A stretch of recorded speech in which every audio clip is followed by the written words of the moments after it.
Thank you so much for the kind invitation by the Neurocenter. My pleasure to be here. I think I've been at the HUG a few years back before, once, but hopefully I'll present something new and different. So thanks very much. So I'm also going to give a talk for people who don't know about neurofeedback a little bit more like general. So I'll introduce the concepts, and hopefully you can bear with me. I just want to start in terms of all the different sort of spatial scales we can intervene in the brain. And most treatments at the moment are done here at the level of the medication, so at the level of synapses. And I'm going to talk about neurological and psychiatric disorders. But we know that psychostimulants work with different types of disorders, antidepressants, and of course there's then the other level, which is what's now a little bit more the vogue, brain stimulation, which also includes the area of neuromodulation treatments called neurofeedback. But this is more sort of when you move more towards the actual large-scale brain activity. Once you move from the actual synaptic neurotransmitters and so on to the sort of microcircuit levels, and then finally to the more like large-scale network levels. So I would say that in terms of causality, yes, everything is bottom up, but at the end of the day, the network level is the one that's the closest to the large-scale function of the brain and to the actual phenotype of the patients, the behavior of the patient. So we know large-scale brain activity predicts a lot of behavioral traits, so it might be nice to also intervene at this network level that's more high level. So I know a lot of you know EEG, so I just put in the slides, just talk a little bit about what we're looking at here. And this is some EEG multi-channel traits. There's some different frequencies. And of course, there's the two main axes of how amplitude and frequency change.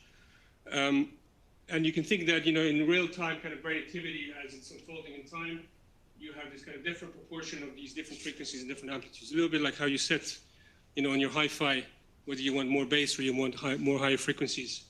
What kind of music you want to listen to? Well, the music of the brain is constantly changing and has different patterns. And here's another metaphor for how the brain might work. It could be that actually it's a communication system. It's a plausible hypothesis, and that the different parts of the brain are kind of like parts of a communication system. So let's say you have different areas, and they're all like communicating with each other. It's very complicated, and that's what we use, in wireless communication, using electromagnetic waves. But actually, the brain is also working with electromagnetic waves. Electrical activity that is brain waves that we detect outside the brain, and that is from about 1 to 1,000 hertz, sometimes less than 1, of course, the slow oscillations and even. And you can also imagine that what are we routing here between these two communication systems? Is there's some information, and this is what I call here in this plot, signal. Okay, it might not be a sinusoidal signal, but in some cases of any communication, you can have sort of amplitude modulated information transfer, which is kind of the signal is coded in the amplitude of the oscillations, or also in the frequency of the oscillation. So that's actually what we use when when you tune into your FM radio station, you're actually tuning into an FM coded signal. But I mean, that would be too simplistic to think. But in every case, you might think that these nodes that are, you can imagine them like regions of interest or electrodes that you implant, or even on the surface of the skull, are kind of like regions of communication that then send the signal to other regions and so on. And so we know that these brain waves also couple between regions. But let's get back to kind of how is the EEG generated. And here's a plot of how this laminar structure of the cortex and how these different ionic flows create the electric fields. And just to simplify things a bit, there are kind of two states, extreme states. You could call them desynchronized states, which is when the synaptic activities actually are not correlated in time. So they're less synchronized, and they lead to an overall summing up of a potential that is not very large, because they're each one contributing independently in time a small amount together, okay? And then you might have the converse, which is when a lot of synapses are active together, and you can see there's periods of when they're all co-active and periods of silence, which corresponds actually to the trough and the bottom of the EEG signal. And in fact, the EEG signal itself is proportional directly to the number of neurons that are partaking in that synchronous activity. So actually the EEG amplitude is a direct reflection of the degree of local neuronal synchronization. We're talking about local patches of cortex.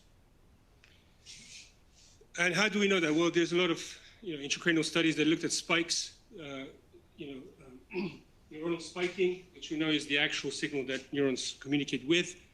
And you can see that at different parts of the phase of the rhythm, you have different levels of entrainment. So when you have this sort of up phase, or even sometimes a down phase, depending on what your reference is, you will have clustering of the spikes in that time window. So in fact, the brain is using these brainwaves as communication channels, or communication windows, when it is actually co-activating that population and potentially also sending those spikes to another population that is phase synchronized with it. So further down the line, regions that are far away. And so this is just a schematic to show you how, depending on the phase of the different synaptic activities, how they sum up to create a larger signal that is like, for example, the combined electric field, which is the EEG signal that you see. So if they're antiphase, the signal is flat, the combined signal is flatter. That's why the EEG is lower in power. And when the synchronization between the synaptic activities, then you have a higher signal. It's just constructive interference. And you would think that, when things are clustered in time, that it's, that's the brain really communicating very well, and the more synchrony we have, the better. But actually, you would be forgiven to think that actually the inverse is also the case. So, for example, this is when you have anesthesia. And one of the correlates of anesthesia, for propofol at least, is high alpha synchrony in the frontal areas. So the prefrontal areas here. This is loss of consciousness. This is the normal EEG before loss of consciousness. You can see here the different frequency patterns. EEG is mainly desynchronized in kind of beta, and there's not a lot of alpha because the person is awake with the eyes open. But after they start to enter into anesthesia, they have this very narrow band of hypersynchrony in these frontal kind of channels. And then as they emerge from anesthesia and regain consciousness, the pattern goes away. So you all know from the epilepsy department that high synchrony is a bad thing. That's kind of the key signature of seizures, right? And loss of consciousness. So that shows that you can lose consciousness, and also information capacity is lowered. I mean, information sort of treatment of information is lowered when you have high synchrony. So it's not necessarily a good thing at extreme levels. And hence this article from Tononi et al., which is still the kind of the main, let's say, the main brain theory about synchronization, and also how the brain might be working and how it might be communicating and segregating information, is that you have these two extremes of low and high synchronization. And we can talk spike rates, we can talk EEG, we can talk coherence between regions. In any case, you have the low-end region, which is like the spikes or the neurons are actually very independent from each other. They're not exchanging a lot of information because they're not coincident in time. And if you're not coincident in time, you cannot transmit that information. You're not sharing the same information. And on the other hand, you might have the opposite case, which is highly synchronous. So you can see the pattern here. It's just a very simple pattern. It's like an epilepsy, to slow down, but it doesn't really matter the time scale. Once you have a very simple pattern, that pattern cannot really code information. It's not very variable, it's not dynamic. So here is the pattern is kind of white noise, kind of very random. And here you have these kind of patterns where there's some clusters, they move around, and this is what we find in real-time brain activity, that these clusters of regions of brain can move around like avalanches and different things like that. So that seems to be consistent with that theory. And so that actually the intermediate levels of synchronization are healthy for the brain. And that actually brain activity is poised at the two extremes. And that is what's also called critical dynamics. I mean, there's a theory it's called self-organized criticality, which is kind of one of the leading theories of how brains work. We also know that, yes, we have these synchronization patterns, but they also, as is communication channels, they like to have different frequencies. And so here in this paper, they show that individual human brain areas have actually their own spectral fingerprints. So they're almost like their own radio stations that occur in different regions, depending on what the function of the brain is, what that region is. So, for example, occipital areas that code visual information, they prefer to oscillate the natural frequency alpha. You can see there the alpha peak in the power spectrum. We also know that, for example, the supplementary motor area has beta rhythms that are a little bit higher. Hippocampus likes the theta rhythm, or likes to oscillate in theta. Anterior cingulate both theta and delta. So these networks can fluctuate in and out depending on which regions they want to talk to. And they can be also coupling between frequencies. So, alpha rhythms can be then embedded in beta rhythms that are faster, and also phase amplitude coupling, and so on and so forth. But I want to get to like the clinical applications of this, and what's the evidence of brain disorders displaying abnormalities in these EEG patterns, right? And I know that traditionally EEG has been used in epilepsy, especially to look at visual things like spikes or seizures and so on, kind of global activity. But you can also look at some of these biomarkers of the EEG patterns statistically and try to work out, okay, is there anything different between normal control subjects and people with brain disorders? And in this case, if you just average out everybody from this psychiatric group, schizophrenia, obsessive compulsive disorder, and depression, you can see they all have their kind of individual little bit fingerprints. This is actually average over all electrodes. But on average, the patients have more synchronization or more power in the EEG bands, both in the slow bands and the faster bands, or faster than alpha. And that seems to be consistent also on the individual kind of level of each disorder. Yes? I don't mind, whatever is the tradition.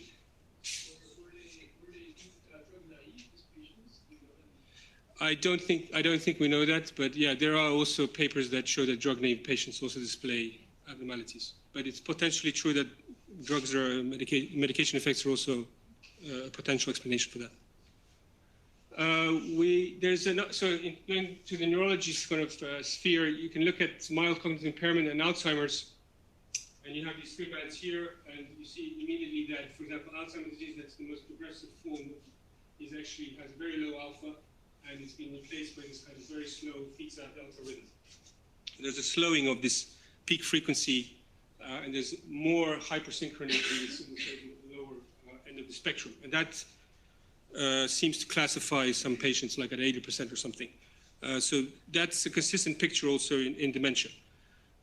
So you could think that, essentially what might be causing the brain dysfunctions, both cognitive or motor, or whatever the disease is, and even psychiatric, is that there's some kind of perturbation in this resting level, synchronization level of the patient, and that essentially instead of them being here poised at the top, in the middle between these two extremes where they can then easily fluctuate to either the lower or higher levels, they're actually their levels of synchronization are kind of locked, entrenched in this other, and I will show an example of where actually there's some patients who are on this side, and we'll get to that, and that maybe by changing those oscillations, or the synchronization of those oscillations, you can create a therapeutic response in the patient. So that's the main thesis of brain stimulation as well, in many cases, or at least closed loop, so that you have a marker and that you're trying to modify this marker to go towards the norm, okay?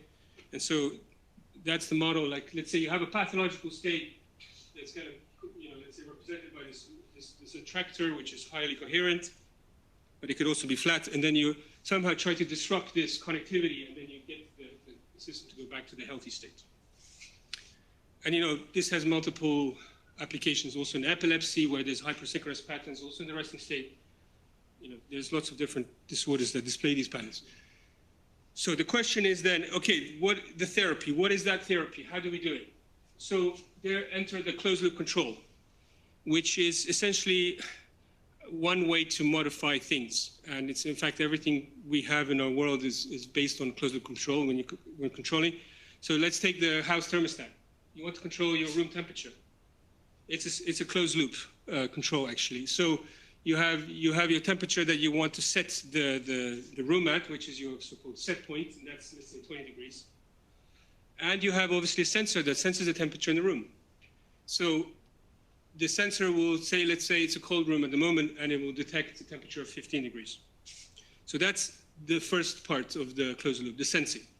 Then comes the computation, which is simply the value of what you set the reference as minus the actual value, which is -5. And then that's the feedback that is given back to the central unit, which will tell the unit either to do something or not. So in this case, since there is a feedback error of 5 missing, or actually it should be 5. So essentially, that tells the central heating unit that actually the error is not 0. So as long as the error is not 0, the central heating unit has to do something to counteract that error. So it knows the formula. Okay, if this value is below below zero, above zero, whatever it is. Let's say here it's above zero, it has to start heating. And so once it starts heating, the sensing temperature will change, and the computation and the feedback error will start to become smaller. And at the point at which this feedback error becomes zero, well, then the thing will stop heating. And that is exactly how the central heating works. It's a back-band controller, so-called, and it just turns on and turns off, depending on if the error is zero or not. And so, but the key thing is that you can only control successfully variables that are directly sensed by the system. That's important because you can create a very fancy internal model of how temperature changes in your room because of sunlight or whatever it is. But that's not the empirical value because there's so many different factors. So if you want something that is empirically very successful at controlling things like cruise control in your car, the speed of your car, all that is based on the actual variable that you want to control, which is speed in the case of your car or temperature here. And if we want to control brainwaves, then we need to also sense the brainwaves correctly, right? And so we need the brain activity itself rather than some other correlate of brain activity like behavior or some other thing. And so that's actually what's happening in most of these closed-loop neurofeedback applications. It's a closed loop which starts with the brain state. It's kind of the temperature of the room. There's some sensing going on with a different neuroimaging. There's some computation going on saying, is this neuroimaging marker higher or lower than where I want to go? Depending on, let's say, normative models. Okay, do I want to decrease or increase this marker, or do I want to increase synchrony or whatever? And then there's some feedback. And the feedback is the key part because it's trying to perturb this brain state in the direction of sort of normality. And you can do different types of brain state. You can do spontaneous brain states. You can do task-related, people during a task. In many cases, it's spontaneous because it's what the brain does generally all the time. And then there's different types of feedback. You can give it extrinsic feedback, or you can give it intrinsic feedback. So I'll give you an example. TMS, transcranial magnetic stimulation, TDCS, transcranial direct current stimulation, and so on and so forth. DBS, deep brain stimulation. These are all outside kind of agents that perturb the electromagnetic activity or the neuronal activity, and then once they see the pattern is gone, they will say, okay, now I don't have to perturb more. I'll give you an example of how it works.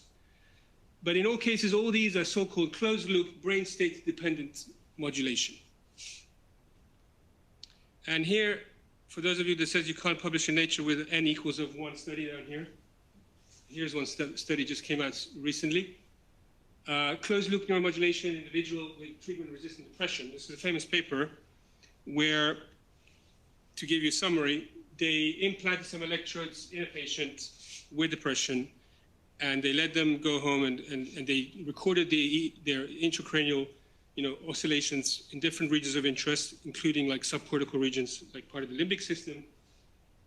And here's the actual design. So they look at some of these oscillatory patterns, like power in different frequencies and different things and different electrodes.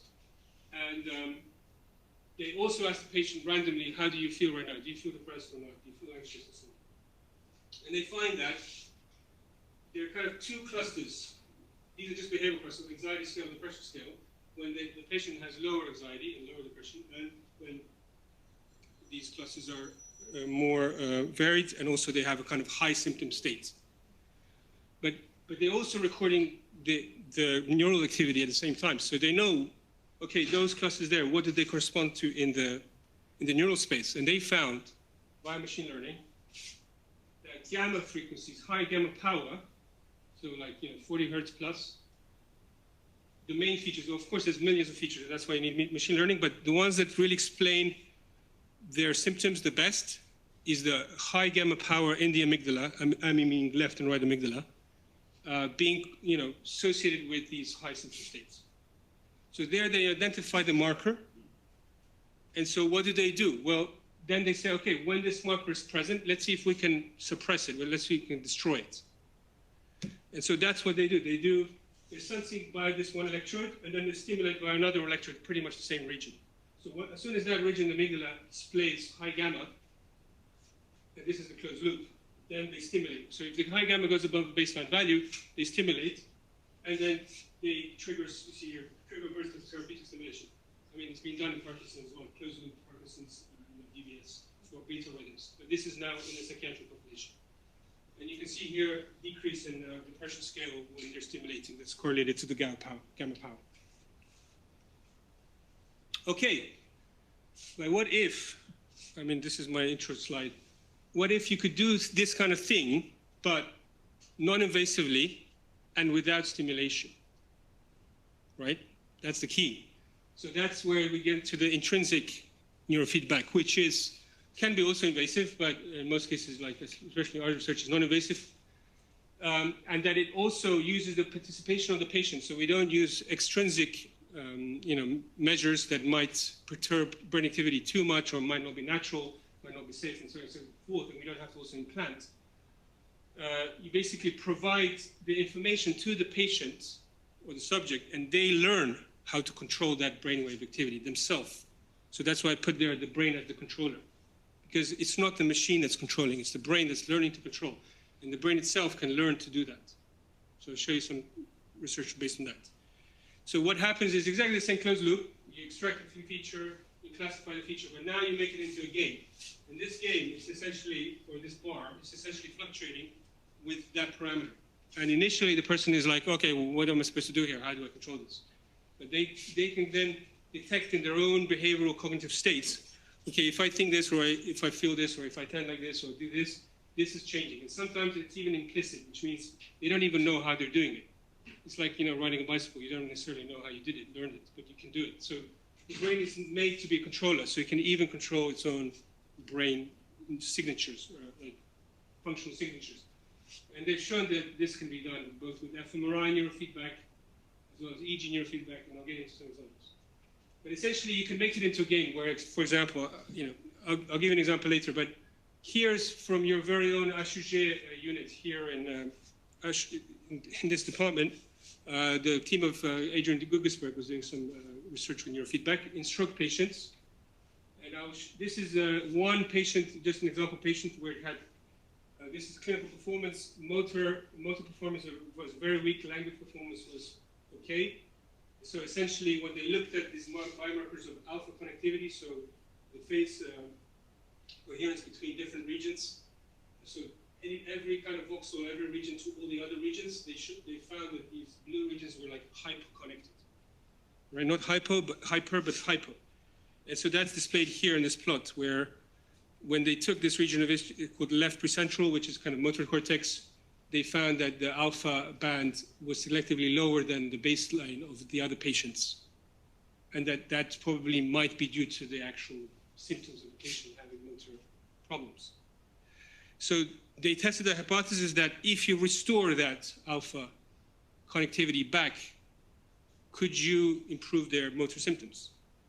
And so here's the region where they trained. They trained to increase this alpha connectivity with the rest of the brain via neurofeedback, via a video game. And essentially, they showed that if this functional connectivity increases over time, that there's also an improvement in the FMA score. And then here they also had a control group where they didn't provide the same training, and they showed that the patients who were exposed to neurofeedback selectively had improvement in motor score. So that's just proof of concept of how you could use this in stroke. Our own work is tried to also work with the alpha rhythm, but in the other direction, and it's more localized alpha. So it's not alpha with one region with all the rest of the brain, but essentially alpha in this kind of occipital areas, which we know generate alpha. And based on these previous studies that show that alpha decreases during states of attention. Okay, so you see here, if you take any of these main voxels here, this is the frequency decomposition. When you provide a stimulus, if the person detects the stimulus, this is what happens, the alpha and the beta. So this broadband region here in blue will decrease in power, the synchronization will decrease, and the gamma rhythms from about 60 to 128 will increase. So it's kind of like the rhythms shift from the slow alpha to the fast rhythms, and then the inhibitory neurons that are known for gamma are more active. And that's associated with states of attention and successful attention. So we thought we'd leverage that and see whether we can improve attention in some healthy subjects. And we use neurofeedback for that. And we tried to see whether we can train people to essentially increase their attentive state by modulating the alpha rhythm. So in fact, to decrease the alpha rhythm. So if you think something like externally oriented states would be when the alpha rhythm is low, there, and the internally oriented states will be there. And it's also been shown that these internally oriented states like thinking or mind wandering are very high when alpha is high. And the reason being is because when you're thinking about something, your brain has to block out the information that's coming at you right now. So you kind of block out everything and you're not really conscious of what's happening. So that's what people call mind wandering. You're kind of dreaming in your little world. And that's exactly the case because the alpha is an inhibitory rhythm and it activates in the visual cortex to actually suppress visual cortical activity. So we did the opposite. We tried to decrease alpha, right? So how is this done? Well, it's quite simple in terms of practice for neurofeedback. You essentially take a subject and you calculate their average alpha activity over, let's say, 1 minute, 2 minutes of EEG. All right, that's called the resting state. And that's kind of going to comprise all these fluctuations that randomly occur if you're not telling them to do anything. And then you set a threshold at the middle of that, at the actual very average of that activity. So it's kind of half of the time it's up, below and above that threshold. And that's the threshold that you use to train the loop. And anybody who's below that threshold during a 1 second epoch is considered like a good zone. And any period that's above that threshold is like considered as bad. So what we did was we gave 17 healthy subjects real neurofeedback and 17 other healthy subjects sham neurofeedback, which is a replay of somebody else's activity. So it has the same kind of structure and dynamic of random brain activity, but it's not associated with their brain in real time, okay? I hope that's clear. So here's a little schematic. So this is what happens. When the rhythms are very high, you can see there, then that's a state of reduced attention. So that's above the mean of the person. And then the spaceship is kind of stationary, nothing's happening. And if the person starts to lower their alpha rhythms, which they can do very easily by literally visually focusing on the spaceship, and because of that visual attention, that will drop the alpha rhythms, then the spaceship will go forward. And so all you tell the person is, okay, keep the spaceship moving forward and stay in that state for as long as possible, and usually the training period is like 30 minutes, and it's divided into 10 blocks of 3 minutes. And so this is what it looks like in practice. Here's the EEG, recording alpha, beta, whatever, and here are the spaceships that can be linked to multiple even rhythms, but in this case we only train one, so only the one in the middle, but you can also do combinations. And then, you get scores here, like for example, 24, 25, and then you show the score at the end of each block. Oh yeah, you did really well, you're improving your control and so on. So some people find it hard initially to do it, but at least with alpha, it's quite simple because it's based literally on visual attention. Okay. So just to compare the patterns of the trained EEG during neurofeedback. So this is actually normalized by the baseline. So the topography during neurofeedback looked like that for the neurofeedback group and looked like that for the sham group. So obviously the neurofeedback group has an important, significant difference here compared to the sham group, and even the beta topographies are slightly different. But we achieved what we tried to do by decreasing alpha around PZ, which is the whole kind of generator there. And then we wanted to see, okay, what happens in the after neurofeedback.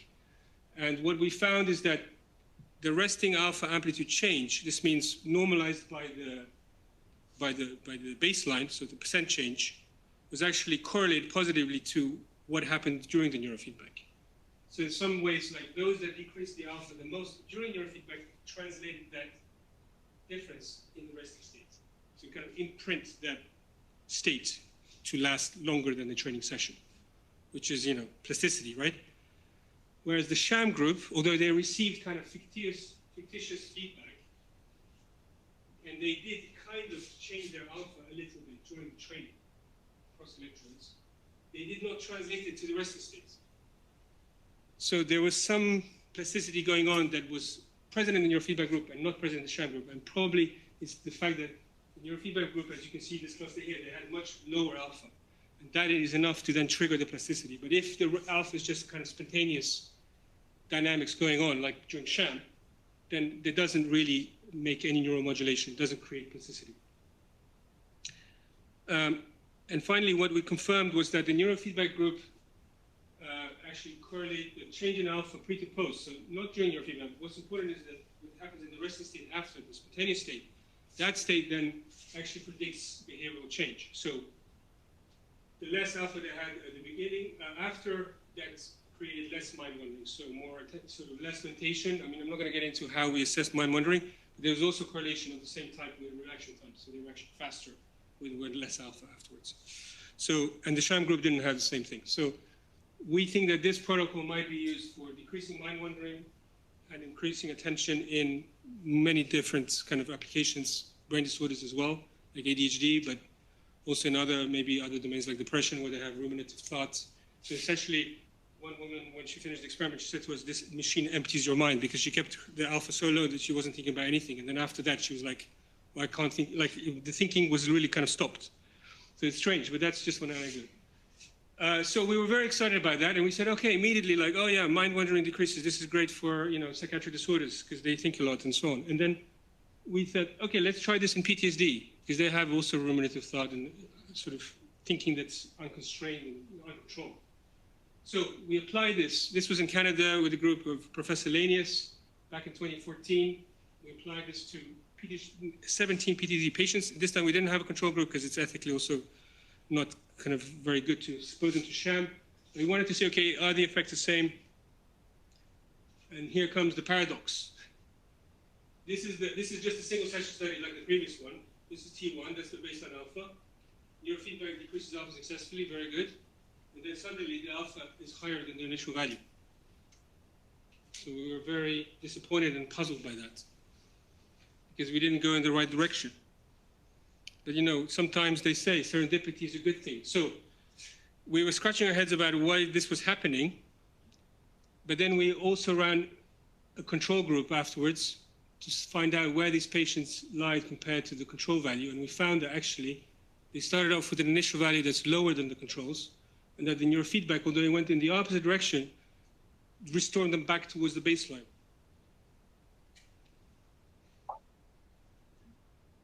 So I don't know if anybody wants to guess what this mechanism might be or give me some tips. I mean, in the literature, it's so-called homeostatic plasticity. It's when you have an opposite effect in the other direction than what you're intending, because you're going in the opposite direction of the mean. Sort of, you know, regression to the mean effect. Well, if they're already very low here, and you're pushing them lower, they're not going to keep going low forever, because that's Hebbian would be limitless. But the brain has checks and balances in size that says, okay, you've gone too far now, I'm going to bring you back. And epilepsy is actually one case of kind of that, where it's gone too far in this direction, and then somehow you have a seizure and you come back. For a while you're okay, but then you have another one.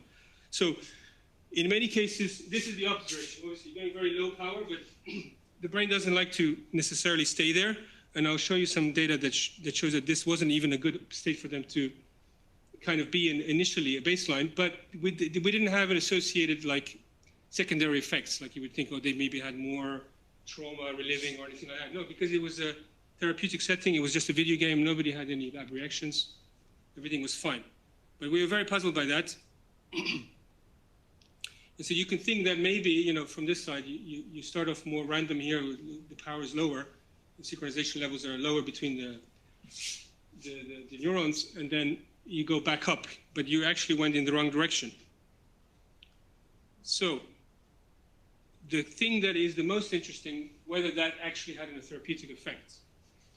And we found that, in fact, the more this alpha amplitudes rebounded higher, okay, so towards the normal levels of controls, within subject, this is the within change, pre to post one session. So this homeostatic alpha response, resynchronization, the more their hyperarousal symptoms decreased. Because we actually gave them a questionnaire saying, how do you feel? Are you calm? Are you stressed? And so on. And so they described, this was the arousal score change, and this is the, and so we were like amazed that that was the case. And then there's another paper that came out that showed that actually the alpha power is directly correlated to hypervigilance in PTSD. So in fact, the lower the alpha power is, the higher the hypervigilance. And that makes sense because alpha is an inhibitory rhythm. So less of inhibition, you have a disinhibition. And it's also kind of an excitatory, we have very low alpha, it's kind of a very excitatory state to be in. So they're kind of locked in a very high excitatory state, and that is, you know, consistent with their symptoms as well, of hyperarousal, of being hyperexcitable, and so on. So it's not surprising that these patients actually have very low alpha at baseline. Yeah.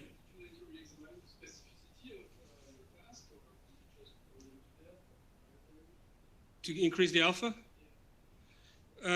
Well, actually, if you look here, like we didn't tire them because they maintain the alpha during the neurofeedback. This is the average over the whole session. So they retained it lower than the baseline they were in. So they had to struggle to visually attend to keep this alpha lower. So there was still room at the bottom for them to decrease their alpha. But then after they stopped, immediately after, when you do the 3-minute baseline, after the training, they go up and you have this massive kind of homeostatic response. And there's evidence for that also in other brain stimulation studies like TMS, where you know, like LTP is followed by LTD. so you might have, you know, inhibitory TMS being applied, but in the end it ends up being excitatory or vice versa. So there's quite a lot of literature on that actually. So, but this is the first study that we found that shows this with neurofeedback, with intrinsic plasticity. Yeah. Did you have some clinical impression based on questionnaire or perspective? Yeah.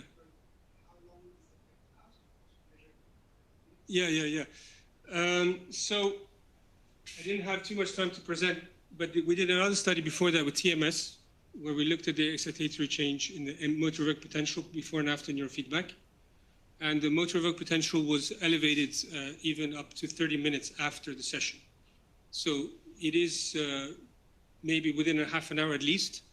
Then the question is long-term plasticity, which we'll get to. But at least the short-term effects has been positive, and that actually led us to looking at this kind of effect more long-term, and that's this trial here. So since we had this initial beneficial effect, although it was homeostatic, they decided to run this study in Canada, randomized controlled trial of 20 sessions of this protocol in patients with PTSD, and also controlled for sham. And they also had baseline recordings of some 32 healthy controls before the trial. So basically, two groups of PTSD were randomized to either real alpha down neurofeedback over 20 weeks. They do some neurofeedback 2 or 3 times a week, half an hour each, and then the other ones are getting the sham. So just to verify that actually training was good, and that's one thing you can do with neurofeedback. It's a little bit different from other kind of behavioral interventions as well, because like meditation, you don't know. You send people home, you say, do meditation. Did they do a meditation or not? You don't know. But here you can quantify what did they do. Did they do it properly? So the experimental group, that's the baseline pre-neurofeedback training value, and this is just percent change. This is the 7 periods of 3 minutes each within each session, average across 20 sessions. There is a difference between that and sham, and it's below 1, which is key for the neurofeedback to take place. And then across sessions, you can see we're also below 1 across sessions. So that kind of shows that there's some clinical efficacy there. And we replicated the signature that PTSD patients, and now we went into source space, and we wanted to see, okay, in which regions exactly of the brain we have these lower alpha power that we previously found and other groups have found. So you can see it's prefrontal regions, but as well as occipital regions. So actually the prefrontal regions are quite interesting because usually you wouldn't expect the alpha to be lower there, but it is. So that's a replication. And then what we found is, yes, after this clinical trial, they had an increase in alpha in these prefrontal regions. And they overlap with those regions that were initially abnormal. So this bit here is the overlap. Sort of conjunction analysis, and it's kind of medial prefrontal cortex, which probably involves DMN, which I showed you in the other paper, was also implicated in PTSD. So it seems like the DMN is somehow decoupled or in low alpha power. It's kind of hyper, whatever, excited. Maybe not the DMN, but they also showed other papers that the DMN is like not communicating. So maybe restoring that alpha rhythm allows the communication channels between these regions to occur. That's just a hypothesis that we don't know. But importantly, actually, there was a better, good, significant decrease in symptoms pre to post trial. So yes, there's some, let's say, placebo effects going on here with the sham group because you're exposing them to neurotechnology and so on. But clearly, the neurofeedback group had a much bigger effect size, and it was also maintained a 3-month follow-up. You can see here that would translate to a 60% remission rate, which is as good as any gold standard treatment at the moment, without any side effects. And we also had no patient dropouts. So the effect size is very decent. I mean, it could be maybe improved on depending on what kind of patients you're looking at.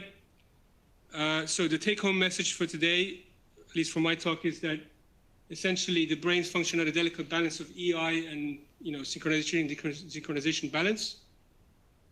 And actually this synchronization, desynchronization is actually linked to EI balance in many cases. I'm not going to get into that, but alpha especially is linked to EI balance. And that you can use neurofeedback either with stimulation, brain stimulation type neurofeedback, or endogenous neurofeedback to maybe reverse these hyposynchronized patterns via Hebbian or hemostatic plasticity mechanisms. And finally, just choose one slide for the future directions of this kind of application. Where we can go from here more specifically. Well, we can go into kind of precision medicine with this as well, because we can treat each patient as individual. And that's displayed here by normative modeling. You're all familiar with sort of growth charts of children, how they change with age, and where are they, in which percentile, are they below or above the mean, right? Well, you can do the same thing with any kind of brain biomarkers. So EEG biomarker number 1, let's say alpha power, whatever the region of interest as well, you can kind of model that across age or sex or whatever the covariate is, and you can identify, is this patient an outlier in this marker? And if that's the case, then that marker might be a target marker to rehabilitate them. And therefore, you can use this Z-score modeling to kind of make also these kind of quantitative maps, or in source space, where you identify, okay, which region, electrode, frequency might be abnormal for that patient. Because when I showed you all this data, it's kind of group averages. That's not necessarily what each patient displays. That's now clear from the literature that most of all psychiatric disorders and a lot of neurological disorders are very heterogeneous. Let's take an example of epilepsy. Not everybody's going to have the same pattern of seizure and so on. And then you can kind of model this into like the normative range where most people lie, these biomarkers, and then people are more than Z equals 3 standard deviations away from that norm. And you can create different clusters based on the fingerprints that these patient groups display, also transdiagnostically.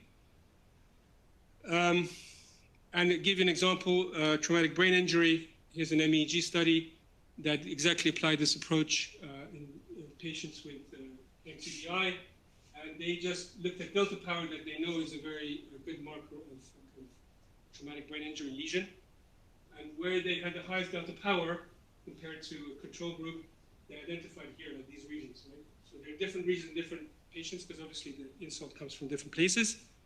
So these are individual specific sort of brain abnormality patterns in the delta band. And then they just took the maximum value, the one that's maximum, the one that has the maximum Z-score. And they plotted those values. And you can see here that the control group, so these here, they kind of respect the Gaussian distribution. That means that within 2.5 Z-scores, you kind of encapsulating 99% of the population. And they don't have any very abnormal values. But the MTBI patients have a lot of very high deviation values, like above 4, 5, 6, 10 in many cases, and both for non-blast and blast MTBI.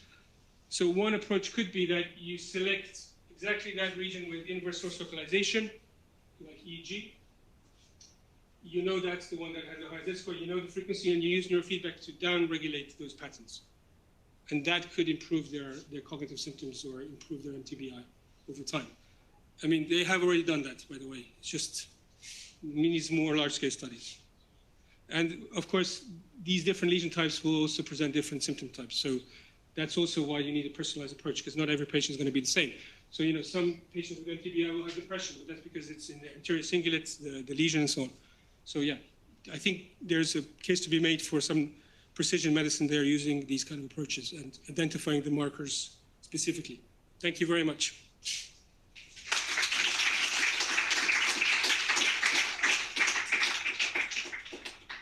So I'll take questions. Yeah, thank you very much.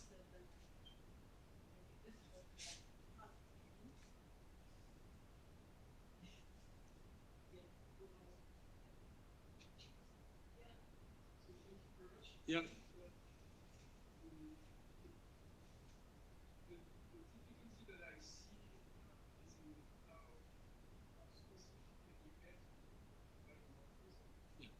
Yeah.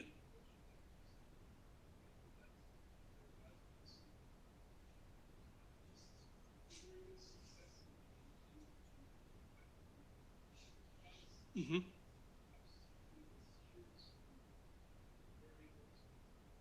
Mm-hmm. When you say it's personalized, specific, Yeah.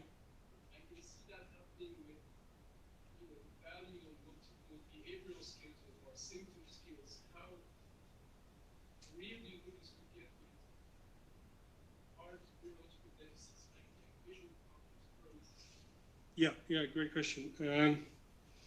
Well, the problem there is, I think, with the markers is that they're very varied, as you say. So it's just the extent of the actual organic damage, right? But I'm just going with the evidence here about some studies done in the 60s and 70s that use neurofeedback, as well as some studies recently, 2000s, that have some clinical effects, show that actually epilepsy can be treated with neurofeedback successfully in some cases, not large-scale studies. So in principle, the plasticity of the system is enough to somehow reconfigure, either suppress those patterns because you're decorrelating, and I didn't want to get into detail about how this works on a Hebbian level, but essentially the spiking patterns are spike timing dependent plasticity. So once you decorrelate the neurons, you're actually kind of inducing a type of spike timing dependent plasticity, just like when you were applying TACS, and it's the external rhythm that's applied to either, entrained rhythms. The same thing when you're doing intrinsically. You're creating states of either high correlation with high power or low power. And that can actually long-term entrain different patterns. Of course, one session is not going to be enough. It's maybe like, even if it changes the pattern by 3%, you're going in the right direction. So as long as you accumulate those directions, those effects in the right direction, you can, modify the circuit. Now, the question is, how far can we go with this? We don't know yet, obviously. But it's a little bit also, if you think like bodybuilding training or any fitness training, if you think at the start of the person what they look like and what they can achieve, it's amazing. But that's also by very small incremental changes in the plasticity of the muscle system and so on. So these changes are not going to be great session to session, but as long as you say, so the question is whether this marker is specific. And at the end of the day, we won't ever know whether the marker is specific to the disease because most of them are correlative, right? So the only way you can find out is causally intervene, and neurofeedback is one way to causally intervene. Now, if it doesn't work, then of course maybe not the right marker, it might be even a compensatory marker, and then you may have abreactions. But there's only a way to find out is to do that, and then there might be a series of experiments you do. But I do think that you at least have from the thousands of markers you could have, that this normative modeling can identify the kind of candidate top 10 or whatever, and try with that approach first. And then see, okay, maybe that works or maybe it doesn't work. But it seems to have been work in many cases. So that's why we think that's an interesting way to do it. But of course, yeah, the brain behavioral mapping has to be really tight. And that is, of course, in neuroscience, admittedly not great at the moment, right? We know that behavior is not explained by the brain so easily. So, yeah. So I think the point is the concept is cool, I think, but the hard work is going to be in finding those markers. And then the second question is whether people can regulate those markers, right? So like if they can actually successfully modify them, which you need to do the experiment to find out. Yeah. So in your thermostat model, Yeah. basically measure temperature and act temperature. As you said, can act on temperature. Yes. So basically now we are having lots of things about the brain, so Mhm. you can see different Yeah. regions, you can different connectivity matrix. Exactly, yeah. Measure interactions. Mm-hmm. And so over time, can have any kind of thing. So Mhm. you think we should be reductionists and we look at a few markers Yeah. and act on them, or Mhm. we should have a big classifier or neural network Yeah. and put everything in and come up with some black box of activity. Yeah, I had the same thought as you. Great question, exactly. So technically from the classifier's point of view, it doesn't care if it's multivariate or not, and that's why deep learning is might be a solution to some problems that we currently have because we only think univariate or multivariate, but not like very high dimensional. So, but from the classifier point of view and from the neurofeedback point of view, which is actually its advantage compared to other types of brain stimulation, because think about it like this, if you have multiple markers, how are you going to stimulate at the same time 100 electrode contacts or 10 different biomarker frequencies. You're not going to, I mean, it's going to have to be a very crazy machine that will do that. Create some kind of thermometer with an aggregate of Yeah, exactly. So that's what I mean. But to act on it, you can use the biomarker, but to intervene on the biomarker with stimulation is going to be difficult. But when neurofeedback is already, that biomarker is part of the loop. So it doesn't matter. It just tells you, are you hot or cold compared to that marker, even though it's very multivariate. And if we, in the future we find a marker that is much closer to behavior than a simple univariate marker like alpha power, but a combination of markers that classify brain states or behavioral states much more cleanly, or clinical states, then you can say, okay, throw all those in at once and just tell the patient go closer or away from them, right? And that you can't do with, let's say, closed loop exogenous stimulation.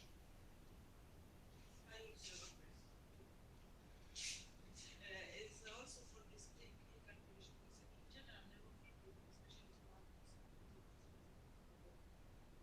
Yeah. Yeah. is thought to be an alternative to medication. But are we already at the point that we can decide if we give directly a neurofeedback Mm-hmm. and we don't give the medicaments, Yeah. or we need always that evidence of trying? Yeah, so there's some evidence here. I don't know if I have it. I may have stored something here. For example, autism, kind of case thing as with ADHD. They actually show quite similar patterns. But let's say children with autism spectrum disorder, they display this. This is inverted, so this is where controls are bigger than autism. They have too much, so controls have more alpha. That means they actually have less alpha for autism, and they have a little bit slower delta theta. Right? They actually have less beta gamma. So it's a similar subtype in also ADHD. Now, very many different types of ADHD, but let's say this classic type of very high theta that has been shown in clinical trials where neurofeedback can actually modify that and has improved symptoms, and they also last longly. In that case, yes, it can replace medication. The question is whether that biomarker is correct for that child and whether once the child does the training. So I would say neurofeedback is not actually the treatment of last choice. It should be actually the treatment of first choice, and then if it doesn't work, give the medication. Yeah, but Yes. it can be risky in some psychiatric symptoms. Yeah, but in ADHD, I mean, if there is a critical psychotic state, you have to give medication. yes, for acute cases, yeah. But I mean, medication is a separate issue with the homeostasis and withdrawal and all that stuff that you become linked to the medication for the rest of your life. But neurofeedback is supposed to treat the pattern, and then you don't have that pattern anymore. And here's an example. So this is theta power on the y-axis, and you see the top 3 patients there. They have very high theta, and they didn't modify this theta over time. These are sessions. These are not minutes. These are like 30-minute sessions, 40 of them. But most of those patients went down. And that theta change actually corresponds with improvements in executive function. And actually, once they stop training, 12 months later, they still have that improved executive function. So in the definition of what is a cure, it's kind of like a cure. I mean, not for the whole of autism, obviously, but it doesn't mean you need to re-administer the treatment again. And so that's the power of neuroplasticity, that if you shift it in a certain direction, hopefully it doesn't slide back, unless it's a neurodegenerative disorder or something that is a stressor, like, you know, like a psychiatric disorder that has also relationship with the environment. But yeah, I mean, yes, in acute cases, I think medication is probably justified to, let's say, deal with the initial problem, the crisis moment. But you could also think that at some point you could then start to slowly rehabilitate over time. But again, this is all very experimental because there's not very many large-scale studies. Yeah, there's a question there.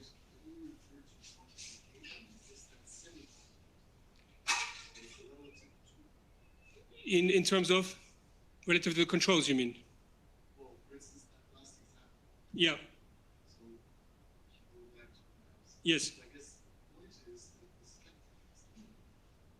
The EEG spectrum. I mean, how would you do quantification power Quantification of power across subjects? You mean like to take the individual case of each subject? Sufficient threshold, and then you would have personalized. Yeah, so so the normative modeling that I showed you would be the way that you would establish the threshold. So just a minute here. So you see the mean threshold here is the population threshold of patients without that disorder.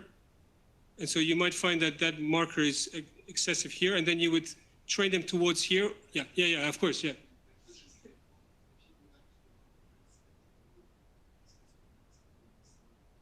With schizophrenics? Didn't think I had schizophrenics. Let me go back. You mean... Ah, yeah, that one. Yeah. Okay. Okay, just the... Yeah. Relative in terms of what? Oh, you mean normalized? It's normalized by... So it's not absolute power, it's relative power. It's not electrons. You mean it's not a type of neuroimaging?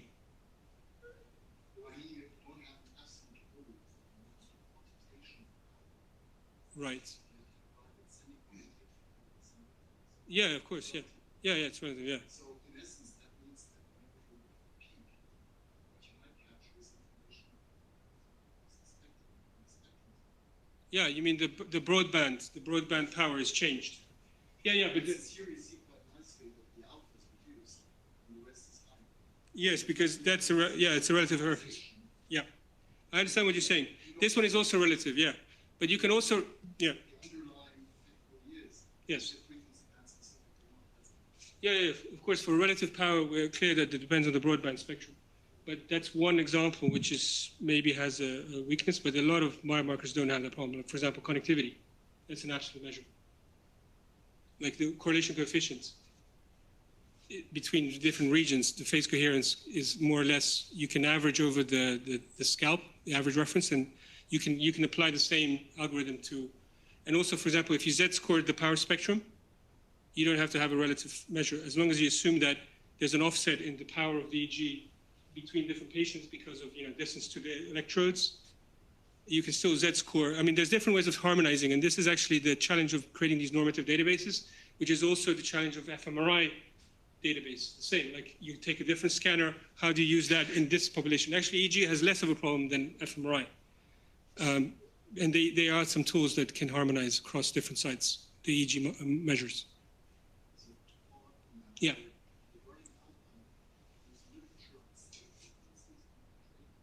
Yes.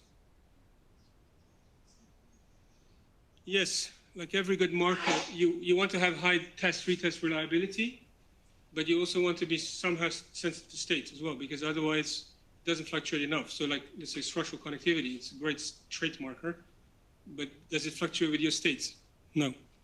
But if it fluctuates too much, or maybe it's also noise. So that's why I say the key is the brain behavior correlations, and that I'm sure we haven't solved yet. So it's a question of finding which markers are really linked to which behaviors, if there is such a thing, and if we can hopefully do that with EEG or non-invasive neuroimaging.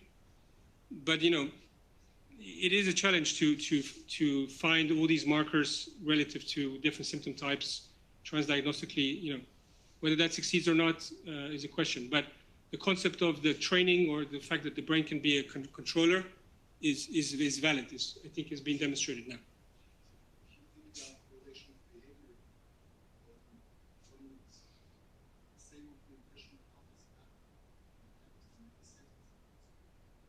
Yes. Mm-hmm. Yes. Of course, yeah.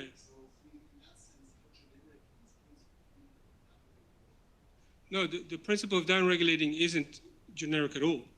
It depends on your baseline. So if you have lower than the normative baseline, then you're obviously at the other end of the spectrum. That's why I talk about hypo and hypo. So depending what you are as a patient, that's why you need a normative kind of reference point to know, okay, where do you lie? Now, for a person who has very low alpha, like a PTSD patient, you don't necessarily want to reduce that alpha lower. Although we found, interestingly enough, the brain kind of self-tunes. But that wasn't our initial purpose. Our purpose was always going towards the mean. And so in most cases, you find that, as you go towards the mean, you optimize the system. And that actually, according to this theory of self-organized criticality, that these systems are, suboptimal systems are tuned to these middle regions. So as I said, like you go from the middle to so you can visit either end, right? But if you point here, then you can't visit the other end. And there's a reason why these frequencies, empirically at least, they respect these boundaries of power and connectivity and so on. And if you exceed those in either direction, it will lead to some kind of suboptimal behavior of the system. Yeah, but of course you can tune. For example, you can say, well, alpha is very good for creativity. Well, it's going to increase alpha. And there's a few neurofeedback studies that increased alpha and showed that you can increase the creativity. So depending on the behavior, you can actually tune in what direction you want. But I'm not saying generally. I'm just saying generally, for general performance, the middle is the right one, not for every performance.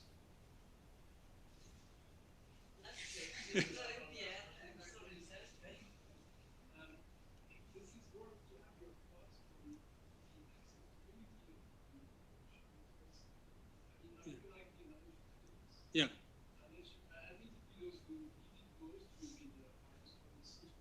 Exactly. Yeah. If you have to sit for 45 minutes with an ET, yeah. to reach a 50% improvement on the behavioral scale. Yeah. Yeah. Do you think there's ways that it could be less intrusive and still effective, or yeah. shorter sessions? Yeah, it's a great question. I don't think this has been investigated at all much. Like, for example, multiple session per day of shorter amount of time. But I think technologically there's a bottleneck because, EEG, we've been talking about dry EEG for ages and it hasn't really occurred yet. So we can imagine that if there is a dry electrode sort of system, then you can just slip it on and in 1 minute or two, you're ready to go. And if it's comfortable, you don't have to put gels, you don't have to have that inconvenience. But that depends on how that technology matures. But overall, I think if you make the game or whatever, the neurofeedback, immersive enough, and there's now approaches with virtual reality, co-registering EEG with virtual reality, and you make the games kind of interactive based on a lot of different parameters, it could be also more engaging. But for example, with kids, like we don't show them thermometers. We show them essentially like a cartoon, where the darkness of the screen varies according to how close they are to the state. So if they, achieve low theta, whatever it is, that the screen becomes more bright, they can see the cartoon.